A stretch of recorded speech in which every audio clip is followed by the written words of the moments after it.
Lucknow CM योगी का राहुल गांधी पर पलटवार। अयोध्या को उसकी पहचान से किसने वंचित किया था? रामलला के मंदिर पर ताला लटकाने का काम किया। राहुल गांधी का बयान झूठ का पुलिंदा है। 1733 करोड़ अयोध्या वासियों को मुआवजा।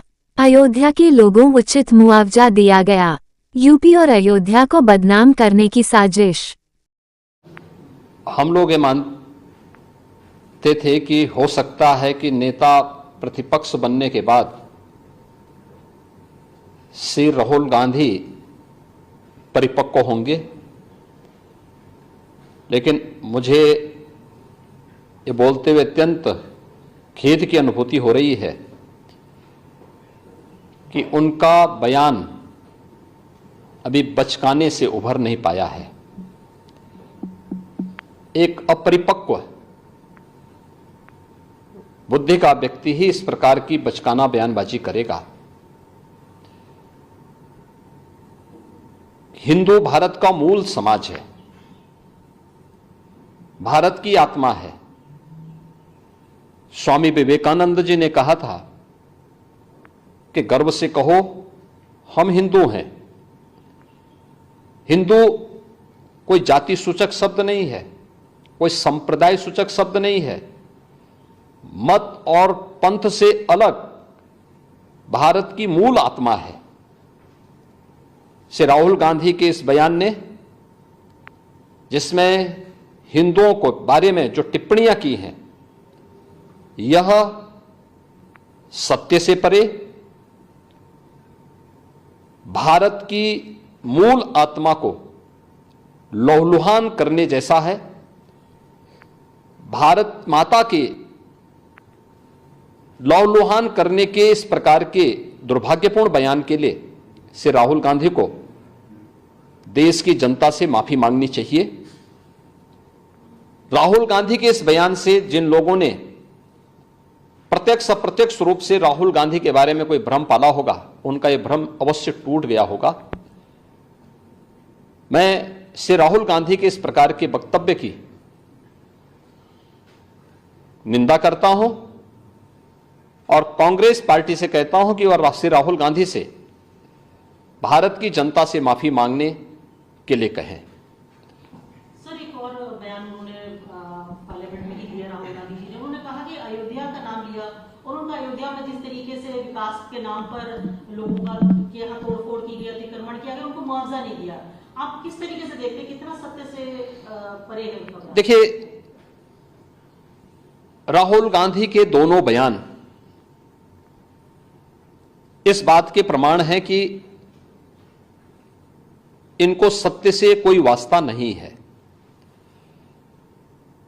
हमने लोकसभा चुनाव कैंपेन के दौरान भी देखा है, अनर्गल प्रलाप करके इन्होंने जिस प्रकार की गुमराह करने वाले वक्तव्य दिए थे, झूठे वक्तव्य दिए थे। संविधान का गला घोंटने वाले लोग संविधान के बारे में गुमराह करने वाले वक्तव्य देने के लिए विदेशी पैसे के बल पर चुनाव को प्रभावित करने का इन्होंने प्रयास किया। 1 लाख रुपए के फर्जी बॉन्ड भरवा करके भारत की माताओं को, बहनों को इन्होंने गुमराह करने का कार्य किया। और आज जो बयान फिर से राहुल गांधी ने दिए हैं, वह अत्यंत निंदनीय है और शर्मनाक भी। अयोध्या को उसकी पहचान से वंचित किसने किया था? क्या ये सच नहीं कि इंडी गठबंधन से जुड़े हुए लोग इसके लिए जिम्मेदार हैं? श्री राहुल गांधी और उनके सहयोगी इस बात के लिए जिम्मेदार हैं, जिन्होंने न केवल अयोध्या को वनवास दिया था, बल्कि सरयू मैया के रक्त के जल को भी रक्त रंजित करने का कार्य किया था। कौन नहीं जानता है कि अयोध्या को उसकी पहचान से वंचित करने का कार्य आजादी के बाद से ही लगातार कांग्रेस करती रही। रामलला के मंदिर पर ताला लटकाने का काम किया था, हिंदुओं को पूजा करने से वंचित करने का काम कांग्रेस ने किया था। और आज जब अयोध्या अपने वैभव की पुनर्स्थापना के लिए फिर से पूरी दुनिया को अपनी ओर आकर्षित कर रही है, तो कांग्रेस कैसे इसको अच्छा मान सकती है? श्री राहुल गांधी का बयान झूठ का एक पुलंदा है। सच्चाई यह है, अयोध्या के अंदर 1733 करोड़ रुपए केवल मुआवजे के रूप में अयोध्या वासियों को प्रदेश सरकार ने उपलब्ध करवाए हैं।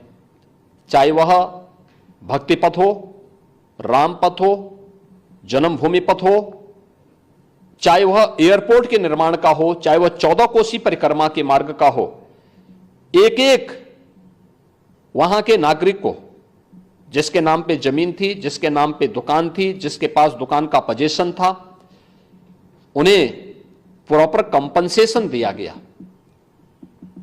प्रॉपर कंपनसेशन देने के साथ ही जो दुकानें थीं, जो अपने पीछे दुकान बना सकते थे, उनके लिए उस प्रकार की एफआईआर में छूट दी गई। जिन लोगों के पास उस प्रकार की स्पेस नहीं थी, उनके लिए मल्टी लेवल कॉम्प्लेक्स बना करके वहां पर उन्हें शॉपिंग कॉम्प्लेक्स में उन्हें स्थान देने की कार्य को आगे बढ़ाया गया। श्री राहुल गांधी के बयान सत्य से परे हैं, झूठ का एक पुलंदा है। उत्तर प्रदेश और अयोध्या को बदनाम करने की साजिश है और भारत की छवि को, अयोध्या धाम की छवि को दुनिया के अंदर खराब करने की अपनी उस मानसिकता का हिस्सा है जो एक्सीडेंटल हिंदू लगातार आजादी के बाद से करते रहे हैं। लेकिन इसका जवाब समय आने पर अयोध्या की जनता भी और देश की जनता भी कांग्रेस पार्टी और इंडी गठबंधन को देगी।